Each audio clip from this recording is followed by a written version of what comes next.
Karibu. Tani nikikojoa hivi natoa usazi. Yaani sehemu yangu ya haja ndogo inanisumbua kweli dokta. Yaani amini usiamini ya dokta. Yaani chini ya kitofu panauma. Yaani kila nikikaa nikifikiria najiuliza ni mama bora ninje hapa dokta msikilize na shida yangu. Sasa kwema. Amani ndugu yangu. Mungu bana na changamoto. Ndio. Yaani nakosa appetite ya kula. Sasa sijui ndo mnahitaji kitaalamu hiyo, sijui ni nini.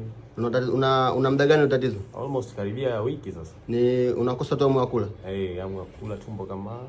Hiyo itakuwa ni minyoo. Sasa kuna dawa hapa. Ndio. Inabidi nikupatie hapa. Ndio. Hii hapa. Okay. Utakunywa kutwa mara 2. Sawa. Ni shilingi 2000 hiyo. 2000. Jitahidi kunywa maji mengi. Hii hapa ndugu yangu. Haina shida. Ule kwa wakati. Sawa ndugu. Sawa. Barikiwe. Sawa.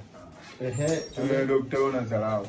Yaani mimi ndo nimeanza kuja hapa na mimi ndo nimeanza kueleza shida zangu kibao hapa, nakwambia mimi na matatizo na mimi najisikia vibaya, lakini wewe unaacha kunisikiliza mimi, unakuja namsikiliza mtu mwingine. Hizo kama sio dharau nini dokta? Samani. Sasa nimepita pharmacy ngapi mimi nimekuja kwako, nashindwa kunisikiliza mimi kweli?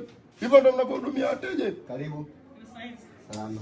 Samani dakika moja. Tuendelee. Msikilize dada. Hamna, tuendelee. Msikilize dada basi. Kwa nini msikilize dada wakati ndo wa kwanza kuwaje? Dada nikuhudumie wewe, nimhudumie. Nakusikiza. Unasema ukikojoa unatoa nini?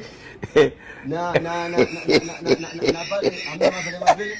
Hebu macho yako kwanza nikuone. Wewe hiyo ni gono. Tena hiyo gono imechanganyika na kaswende. Niangalie tena. Wewe una umeme.